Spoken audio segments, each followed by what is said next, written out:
semuanya, perkenalkan saya Neva Pratiwi, NIM A1C025130.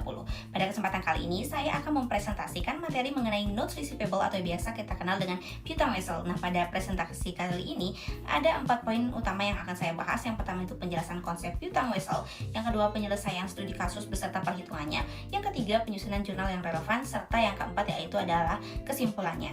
Nah, baik, langsung saja kita masuk ke pembahasan utama. Teman-teman tahu nggak sih apa itu piutang wesel atau notes receivable?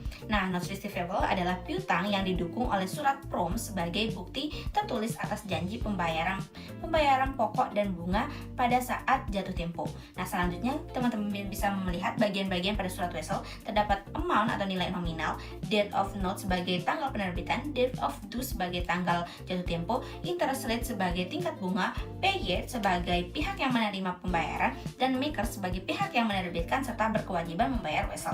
Dalam piutang ini, wesel terdapat 4 istilah penting yang harus kita ketahui. Yang pertama itu face value atau nilai normal, yaitu jumlah pokok pinjaman yang akan diterima pada saat jatuh tempo. Yang kedua yaitu present value atau nilai kini, yaitu nilai sekarang dari seluruh arus kas yang akan diterima di masa depan. Dan yang ketiga itu ada state rate, yaitu tingkat bunga yang tercantum dalam surat wesel dan digunakan untuk menghitung bunga kas yang diterima setiap periode. Dan yang keempat yaitu ada market rate, yaitu tingkat bunga yang berlaku di pasar dan digunakan untuk menentukan nilai awal piutang melalui perhitungan present value.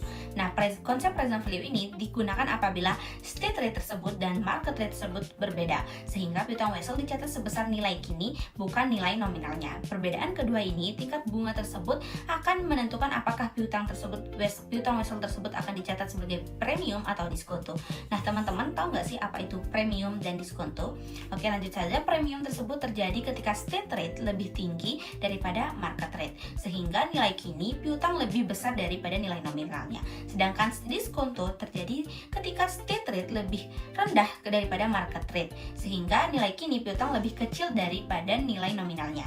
Nah, premium maupun diskonto tidak langsung diakui tetapi diamortisasi setiap periode menggunakan metode bunga efektif hingga nilai tercatat piutang sama dengan nilai nominal saat jatuh tempo. Nah, selanjutnya kita akan membahas secara lebih lanjut terkait studi kasus serta beserta perhitungannya agar lebih memahami terkait materi piutang wesel. Nah, di sini juga saya akan menjelaskan bagaimana sih cara membuat tabel amortisasi tersebut. Nah, yang pertama langsung saja di sini saya menggunakan contoh.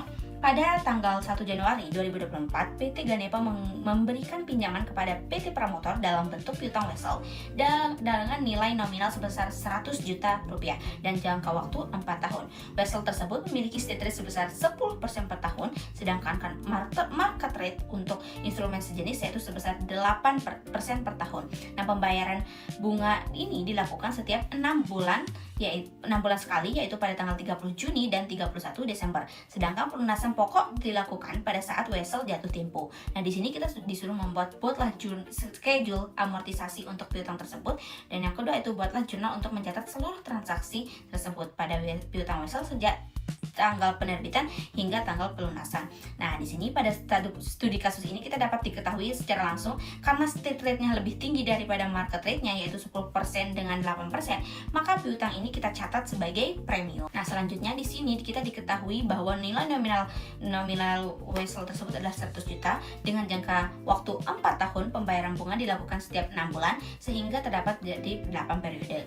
Nah, karena dia 4 tahun tapi 6 bulan sekali pembayarannya, jadi 4 tahun kita kali dengan 2 yaitu hasilnya 8 periode, sehingga state rate sebesar 10% per tahun itu kita akan membagi 2 karena pembayaran 2 kali menjadi 5% setiap semesternya, sehingga kas yang diterima setiap semester adalah 5 juta. Nah, sementara market rate-nya sebesar 8% per tahun, kan kita membagi 2 itu karena dia membayar setiap 6 bulan sekali menjadi menghasilkan 4% per semester. Nah, setelah itu kita akan mencari nilai, setelah kita mendapatkan nilai-nilai tersebut, selanjutnya kita akan mencari PVIF dan PVIFA menggunakan tabel berikut ini. Nah, tetapi kita juga bisa mencarinya secara menggunakan rumus. Dan di sini saya terlebih dahulu mencari present value interest factor, yaitu rumusnya 1/1 ditambah interest dipangkatkan N, sehingga kita dapat memperoleh 1/1 tambah 0,04 dari 4% tersebut dan dipangkat 8, yaitu menghasilkan 0,73069. Sedangkan present value interest Factor of annuity-nya itu rumusnya adalah 1 minus 1 tambah I dipangkat N per I. Nah, di sini jadi kita bisa mendapatkannya melalui market rate 4% dan 8 periode diperoleh yaitu 1 minus 1 tambah 0,04 dipangkat 8 per 0,04 menghasilkan 6,73275. Nah, setelah memperoleh kedua nilai tersebut, barulah kita menghitung present value-nya. Nah, present value pokok dihitung dengan mengalihkan nilai nominal vessel dengan yang pertama yaitu PVIF, yakni sekarang kita akan mencari present value pokok, berarti 100 juta dikali dengan 0,7369 yang menghasilkan 73.069.000 rupiah.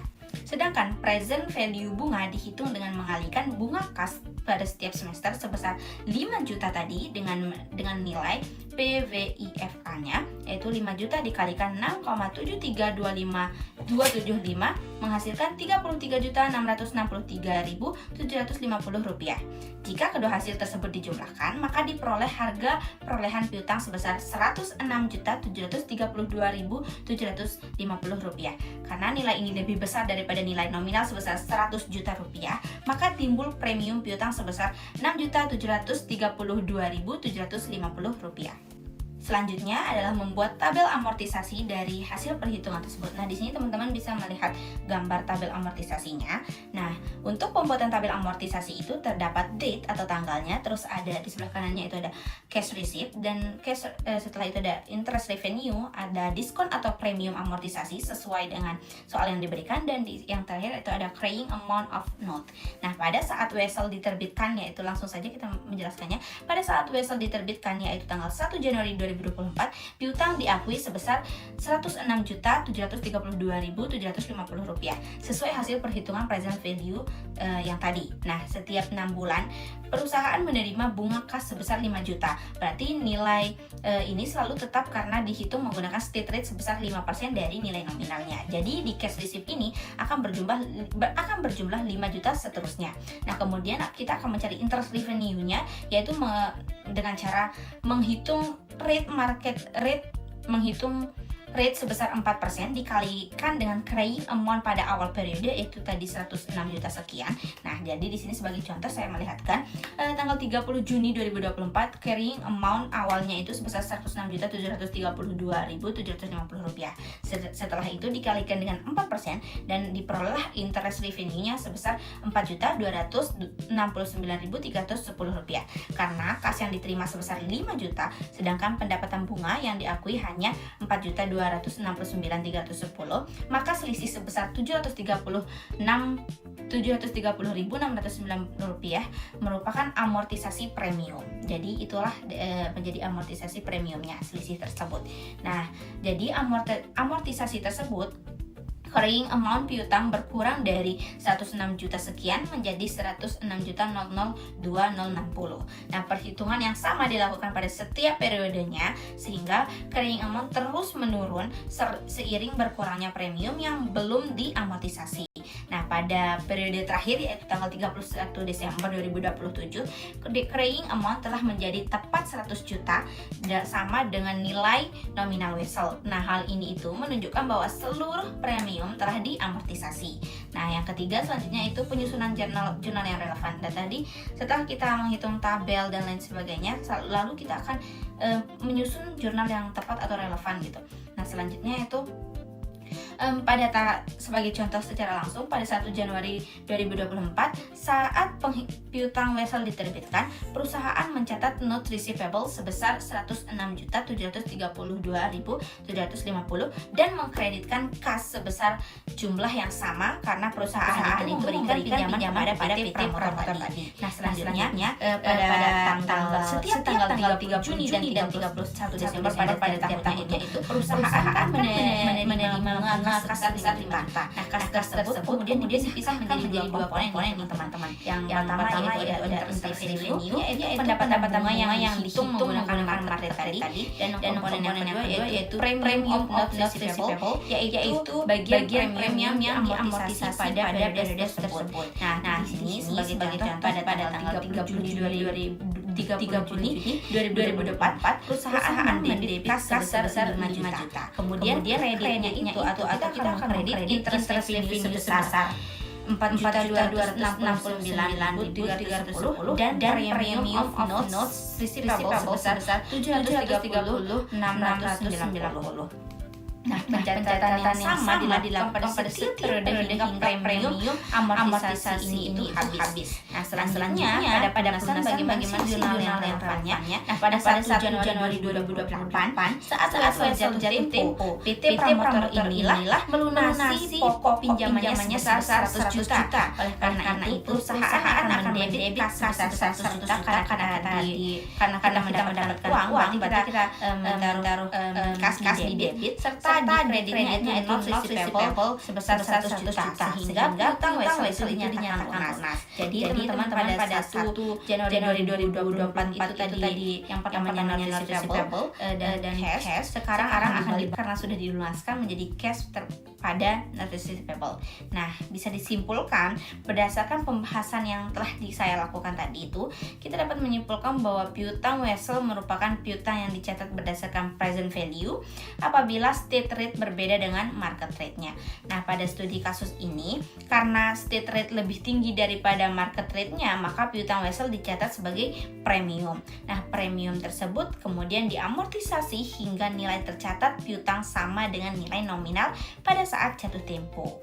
Dengan memahami konsep present value, premium atau diskonto, amortisasi, serta penyusunan jurnal menggunakan metode bunga efektif tadi, perusahaan dapat menyajikan piutang weselnya secara lebih akurat dan sesuai dengan prinsip akuntansi keuangan.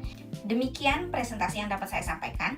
Semoga presentasi ini dapat menambah pemahaman kita mengenai konsep piutang wesel dan penerapan dalam akuntansinya. Thank you for your great attention guys. Wassalamualaikum warahmatullahi wabarakatuh. Bye-bye.